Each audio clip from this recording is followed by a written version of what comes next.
I pulled into the parking lot of the storage facility on Clement Road because my daughter-in-law had asked me to check on Unit 14. She said she'd left some of my late wife's furniture there, pieces she wanted to keep safe while they figured out what to do with the house. She was in Portland for a nursing conference, had been, she said, since Tuesday. So when I saw her car, the silver Acura with the dented rear bumper I'd helped her pay for 2 Christmases ago, sitting right there in the lot, engine hood still warm, I just stood in the November wind and stared at it. I'm 64 years old. I spent 31 years as an insurance claims adjuster. My entire career was built on noticing when things didn't line up, and nothing about that car in that parking lot lined up with anything.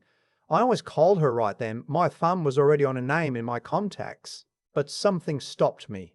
Some instinct I hadn't used in years. Something quiet and cold that said, wait. So I waited. My name is Leonard. No, wait, I should back up.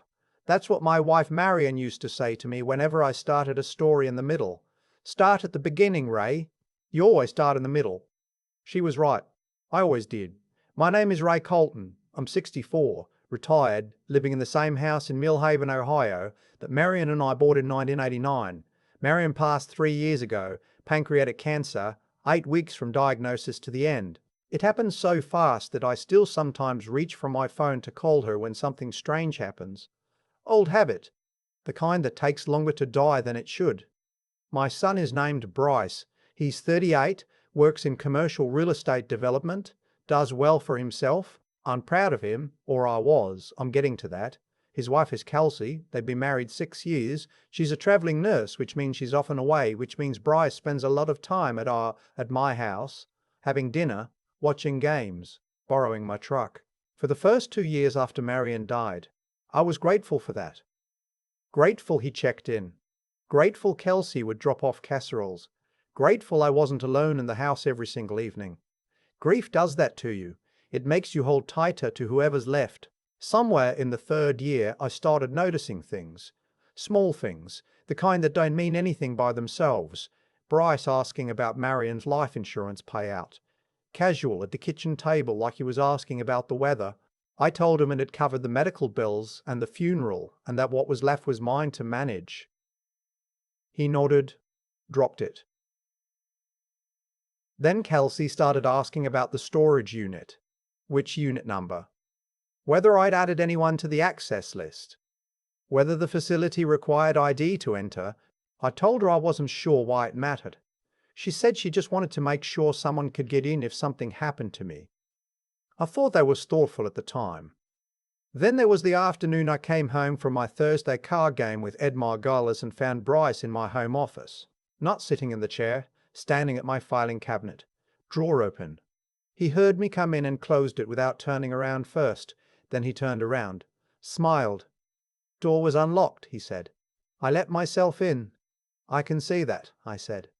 Looking for a pen, he said. The filing cabinet doesn't have pens in it. It has folders. 30 years of folders, deeds, tax returns, retirement accounts, insurance policies, Marion's will, my will. He knew that. He'd helped me reorganize it after Marion died. I didn't say anything. I went to the kitchen and put water on for coffee and told myself it was nothing. He was my son. He wouldn't. But I didn't stop watching. 3 weeks later, Kelsey called to say she'd be in Portland for a nursing conference. Tuesday through Friday. I said that sounded like a good opportunity and to drive safe. Wednesday morning I had a routine follow-up with my cardiologist in Dayton, just monitoring, nothing serious. I have a mild arrhythmia they've been watching for 2 years. On my way back, I took the long route home, the one that goes past Clement Road, because I wanted to stop at the hardware store next to the storage facility. That's when I saw the car. I didn't go inside the facility right away. I sat in my truck in the hardware store lot and I watched. Kelsey came out of the facility office 14 minutes later. She was carrying a folder. Not a manila folder, not a grocery bag. A legal size folder, the kind with a string closure. Dark blue, the kind attorneys use. She got in the Acura and drove north, toward the newer part of town where the law offices are. I went home. I sat in Marion's chair by the window, The good one, with the reading lamp she always complained didn't give off enough light, and I thought about what I'd seen. Then I called the storage facility. "This is Ray Colton," I said. "Unit 14. I'd like to know who's accessed the unit in the last 30 days. The woman on the phone was patient. She pulled up the record. She told me the unit had been accessed 4 times in October and twice already in November. The access logs showed my key code and one other. When I asked whose name was on the secondary access, she hesitated. "It was added to the account last month, sir. The name on the authorization form is Kelsey Colton." "I didn't authorize that," I said. Silence. "Sir, we have a signed form." "I would like to see that form," I said. She told me I could come in during business hours. I was there the next morning at 9 o'clock when they unlocked the front door. The authorization form had my signature on it, or something that was supposed to look like my signature. I've signed my name for 64 years. I know exactly how I make the R and how the C leans. Whoever signed that form had practiced. It was close, but it wasn't mine. I took a photo of it with my phone. I thanked the woman and drove home. I didn't call Bryce. I didn't call Kelsey. I sat with what I knew and what I didn't know, and I thought about the order of operations. I spent 31 years in insurance. I know what it looks like when someone is building a case. I also know what it looks like when someone is dismantling one before it can be built. The first person I called was my attorney. Not the family attorney, the one who'd handled Marion's estate. I called a different one. A woman named Patricia Howell, who I'd been referred to years ago by a colleague when his business partner tried to cut him out. I'd never needed her. I was glad I had the number. I met with her on a Friday morning. I brought the photo of the authorization form. I told her everything: the filing cabinet, the questions about the storage unit, Kelsey's car in the lot when she was supposed to be in Portland. Patricia listened without interrupting. When I finished, she looked at me across her desk and said, "Ray, has anyone recently suggested you might be having memory problems?" I told her no. She nodded slowly. "Has anyone offered to help manage your finances? Mentioned anything about a power of attorney?" I told her Bryce had mentioned it once, a few months ago, saying he was just thinking ahead, that it was something responsible families do. I told him I'd think about it. I hadn't brought it up again, and neither had he. Patricia said, "I want you to do something before we talk next. I want you to call your bank, both accounts, checking and the money market. Ask for a complete transaction history for the past 6 months. Don't tell anyone you're doing this." She didn't tell me why. She didn't have to. I already knew. I made the call from my truck in the bank parking lot because I didn't trust the house anymore. The customer service representative walked me through the transactions line by line. Everything looked normal in checking. In the money market, the account Marion and I had built together over 30 years, the one with $220,000 in it, there was a withdrawal I didn't recognize. 7 weeks ago, $11,000. Wire transfer. I asked where it went. The representative said she could see the receiving institution but would need me to come in for the full details. I asked if there were any authorized signers on the account besides me. There was a pause. "Sir, there's a joint account holder added 6 weeks ago. The name is Bryce Allen Colton." I didn't say anything for a moment. The parking lot was cold. A woman walked past with a stroller and a to-go coffee cup and didn't look at me. "That's my son," I said. "Yes, sir. I didn't add him." Another pause. Longer this time. "The addition was made in branch, sir, with 2 forms of identification and a notarized authorization." I thanked her and ended the call. I sat in that parking lot for a long time. I watched the sky go from grey to darker grey, and I thought about Bryce at 10 years old, how he used to climb into bed between me and Marion during thunderstorms. I thought about the night Marion died and how he sat on the floor outside her room because he couldn't make himself go in, and how afterward he held me in the hospital hallway and cried harder than I did. I thought about all of that, and then I put it in a box in my mind, and I closed the lid, and I drove back to Patricia Howell's office without calling ahead. She saw me anyway. I told her about the money market account, about the $11,000, about Bryce being added as a joint holder. Patricia set down her pen. "Ray," she said, "I need to ask you something directly. Do you have a will?" I told her I did. Updated it the year after Marion died. Who were the beneficiaries? Bryce? For the house and the investment accounts. A small amount to my sister's kids. A donation to the cardiac unit at Dayton Children's because of Marion. And who is your executor? Bryce. Patricia nodded like she'd been expecting that. And your power of attorney. Who holds it if you become incapacitated? I told her I hadn't designated one. It was something Marion and I had meant to do, and then she got sick and we never got around to it. That's the gap, Patricia said. That's what they're looking for. She explained it to me carefully, the way she probably explains things to people who are having trouble hearing hard news. In Ohio, if a person doesn't have a designated power of attorney and family members can demonstrate through doctors, through financial records, through behavioral evidence, that the person may be experiencing cognitive decline, they can petition the probate court for guardianship. The guardian then controls finances, medical decisions, living arrangements. They would have to prove cognitive decline, I said. They would have to allege it, Patricia said, and the process can be lengthy.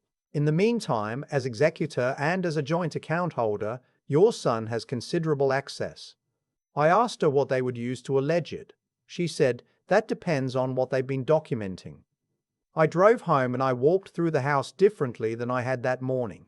I looked at it the way I learned to look at things in 31 years of adjusting claims, not for what was there, but for what had been moved, changed, added.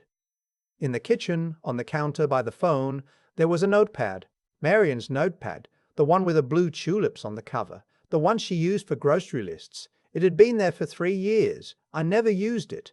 There were notes on it now, in my handwriting, or something close to it, called Pharmacy Wrong Pills. Third time this month, the Got Dentist app, 2-second one. Left stove on overnight again. None of those things had happened. Not one of them. I hadn't called the pharmacy about wrong pills because I fill my own prescriptions and I've never gotten the wrong one. I hadn't forgotten 2 dentist appointments. I have one every 6 months and my last one was in August, which I attended. I hadn't left the stove on overnight. Someone had written those notes and put them on my counter and waited for me to not notice them. I stood in my kitchen for a long time with that notepad in my hand. Then I took out my phone and I photographed every page of it. Over the next 10 days, I moved quietly. Patricia had advised me on each step, and I followed her instructions the way I used to follow claim protocols, methodically, without emotion, one thing at a time. First, I had myself evaluated by a neurologist, Dr. Kerndero. Susan Park at the Dayton Clinic, someone Patricia recommended, someone who had no connection to my family doctor. Full cognitive battery, memory, executive function, processing speed, language. Dr. Park told me afterward that my scores were in the 91st percentile for my age group. She gave me a written report. I made 4 copies. Second, I had a forensic document examiner look at the storage facility authorization form. Her finding, in writing, the signature was not consistent with the exemplars I provided.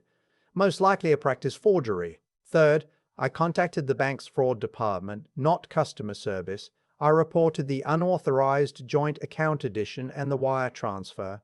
They opened an investigation and froze the money market account pending review. Fourth, Patricia filed a motion in probate court, preemptive, not reactive, establishing a formal record of my cognitive capacity and my intent regarding my own affairs. It's a legal tool not enough people know about. It essentially says, I am of sound mind, here is the proof, and any attempt to claim otherwise must be measured against this record. Fifth, and this one was the hardest, I called Bryce. I invited him to dinner. I made the pot roast he'd always liked, the one with the Worcestershire sauce and the baby carrots. I set the table the way Marion used to, with the cloth napkins. I let him talk about a project he was working on in Columbus. I listened. I kept my face easy. After dinner, over coffee, I told him I'd been doing some thinking about getting my affairs in order. He looked at me carefully. I think that's smart, Dad, he said. I've been meaning to talk to you about that too. I figured, I said. He paused. What do you mean? I mean, I've been paying attention, I said, the way he paid attention to the filing cabinet, the way Kelsey paid attention to the storage unit. The way someone paid attention to what words to put on that notepad. His face went through something I can't fully describe. Not guilt, not exactly, more like a calculation resetting. Dad, I don't know what you... Bryce. I said it quietly. I didn't raise my voice. I've already spoken to an attorney. I've already been to the bank. I've already had my cognitive function evaluated by a neurologist, and I have a written report that puts me in the 91st percentile for my age. I have photographs of the notepad. I have a forensic analysis of the signature on the storage authorization form, and the bank's fraud department has your name and Kelsey's name in an open investigation file. He didn't say anything. I'm not going to yell at you, I said. I'm not going to ask you to explain yourself tonight. What I am going to tell you is what happens next. What happens next is that you are removed from my accounts. My will is being revised. My executor is being changed. Patricia Howell is my attorney of record now, and she's the person you will speak to if you have anything to say about my estate, my health, or my living situation. He looked at his coffee cup. If any attempt is made, by you or by Kelsey, to initiate a guardianship proceeding against me, Patricia will have that probate record in front of a judge within 48 hours. If the bank investigation finds that wire transfer was unauthorized, you will face charges. That's not a threat. That's just how the process works. The room was very quiet. The furnace clicked on. Outside, a car went past. Finally, Bryce said, "She told me you'd never notice." I looked at my son, 64 years old, and I had never in my life felt so far away from someone I loved. "She was wrong," I said. What happened after that took several months to fully resolve, and I'll tell you the parts that matter. The bank investigation confirmed the wire transfer was unauthorized.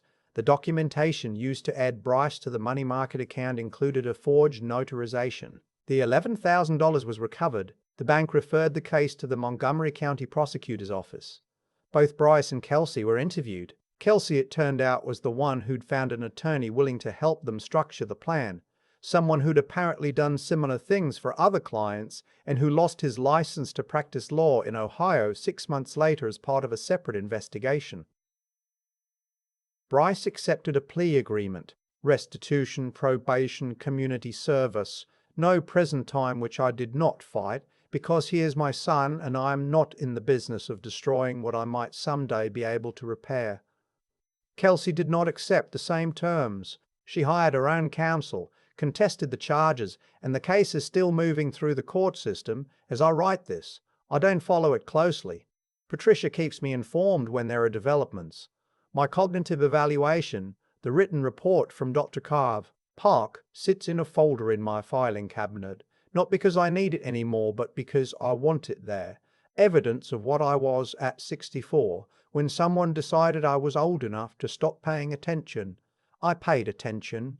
There's something I want to say to anyone listening who might be in the middle of something like this. Not the dramatic version, not the movie version, but the quiet, creeping version where the notes appear on the counter and the signatures start looking a little off and someone who loves you starts asking questions that feel like caring but land differently somehow. You're not imagining it, and you're not too old to fight it. Marion used to say that the most dangerous thing about getting older wasn't the body slowing down. It was letting other people decide you had. She was right about most things. She was right about that too. I still use her chair by the window. The lamp still doesn't give off enough light. I've been meaning to replace the bulb for 3 years and I keep forgetting. And that's fine, that's just a bulb, that's not a pattern. That's not evidence of anything except that I miss her and some things around the house still feel like hers. The storage unit is cleaned out now. The furniture went to my nephew out in Indiana, who has a young family and needed it. The unit is closed. There's nothing left in it worth protecting, except the memory of why I went there that Wednesday morning, and what I saw when I arrived, and the long quiet drive home during which I decided, calmly, clearly, in the 91st percentile, what I was going to do next.